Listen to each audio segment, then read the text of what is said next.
Hello and welcome to another Horan video.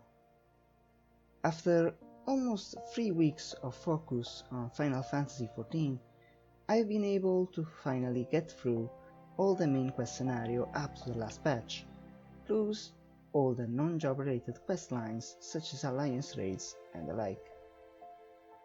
It's very hard to give an in-depth opinion of the whole game, especially given the other two major competitors covered in this channel on a side, and the sheer size of the game on the other. Not that I think I am done with the game, but it's hard to really define done with MMOs anyhow. So, these are my temporarily final thoughts.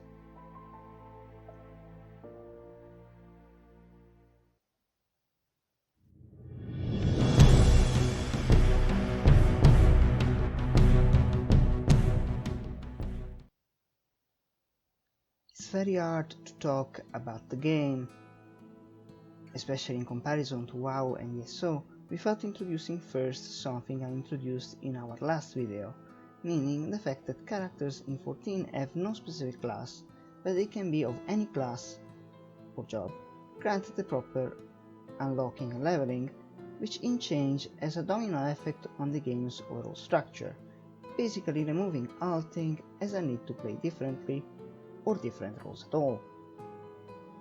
This doesn't end up with simply a all your hearts in one character feeling.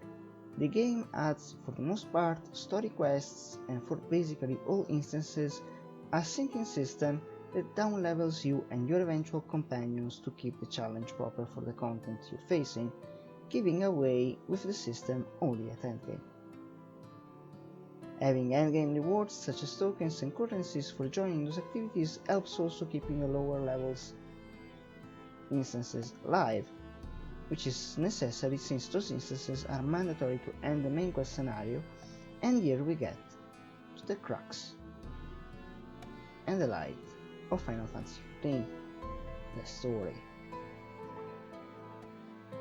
Without spoilers, the story of Final Fantasy XIV, which is enclosed in 14 alone, and it makes it a lot easier to follow for new players than, say, WoW or even ESO stories, that, for better or worse, draw from years and titles from before, is definitely good. This is up tastes, but hands down it's a lot more complex and the events more interwoven than both the other MMO stories allow themselves to be, and that's allowed as well by the specific structure of the game. Short of buying, in the shop, solutions to skip it, new characters, not new jobs or classes, need to go through it all in order to unlock access to all the features of the game, and some still need digging, and it is extremely linear and it is long. It has its great moments, but sadly a lot of it is carried, especially in the early stages, by bunches of fetch quests or plot points that seem to get nowhere for hours and hours playtime.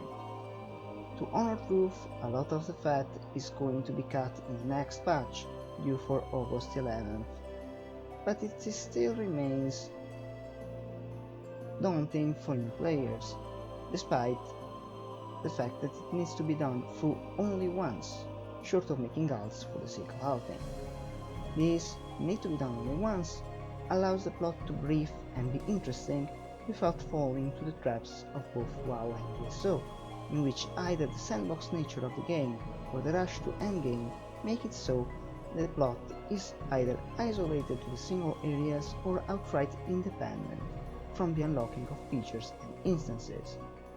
And that's what makes 14 stand out the most. But what of the rest?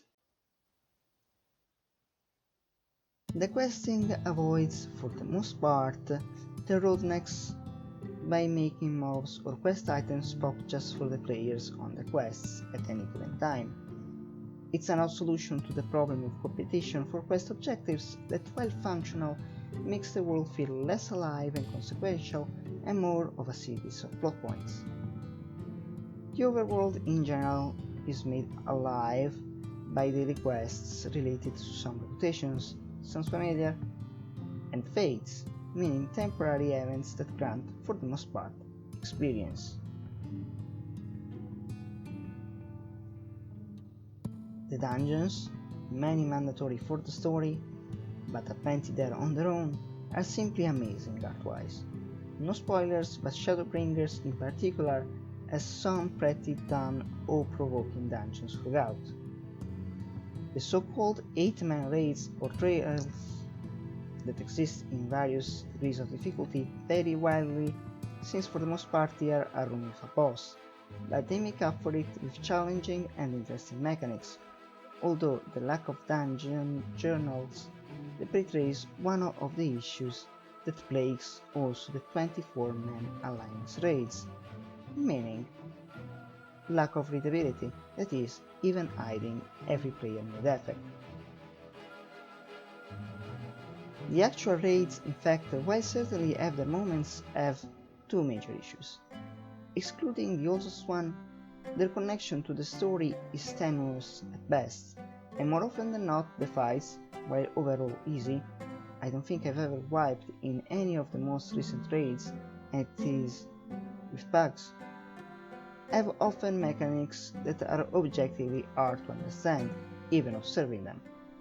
That's an issue on most instance fights of the game, but for the most part the game is itself content with using your typical AoE, stack or spread mechanics with some level of dancing about it involved, but other mechanics tend to be cryptic in both explanation and execution, which makes for a frustrating experience, coupled with the lack of a death recap. Long story short, give us an in-game journal and a death recap, Square Enix. I cannot speak for the class design, although the longer GCD at endgame, at least for the runes, definitely adds a layer of complexity with the weaving of 2-3 rotations on top of cooldowns. The gear and the gearing up process makes me think of the bygone days in which in WoW's gear was just gear. No trinkets or what. Stats were important but not unreadable, and no odd bolted on effects such as corruptions or skill changes. If anything, 14 completely backed that point. You cap your character, the gear adds levels, that's it. It's so much better than tinkering with systems or mandatory post grinds. Yet, once you reach the end of the main scenario quest, there is little to do aside very easy dungeons and raids or very hard ones. The lack of relevant dungeons aside of the last one to introduce is felt as the lack of a higher difficulty for them, as well as buffered difficulties for raids. And yet, despite this, provokes a felt lack of stuff to do in the game. There is a certain charm to it, since it lessens both the number bloating and the hamster on a wheel feeling that WoW, for example, provokes, having plenty of stuff to do, and some of it feeling mandatory for a progression where there is no real hard leaps between easy and the hard.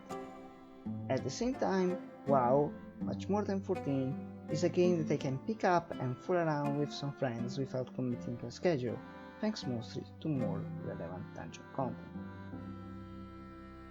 In general, Final Fantasy XIV feels more like a MMORPG fought around the single-player experience, much like ESO in this regard, while WoW goes out of its way to give you things to do with friends, be it dungeons, raids, PvP, or even leveling via quests.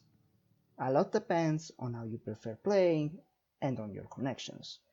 Final Fantasy XIV has certainly a better community overall, if though I have to say my experience is anecdotal for the most part.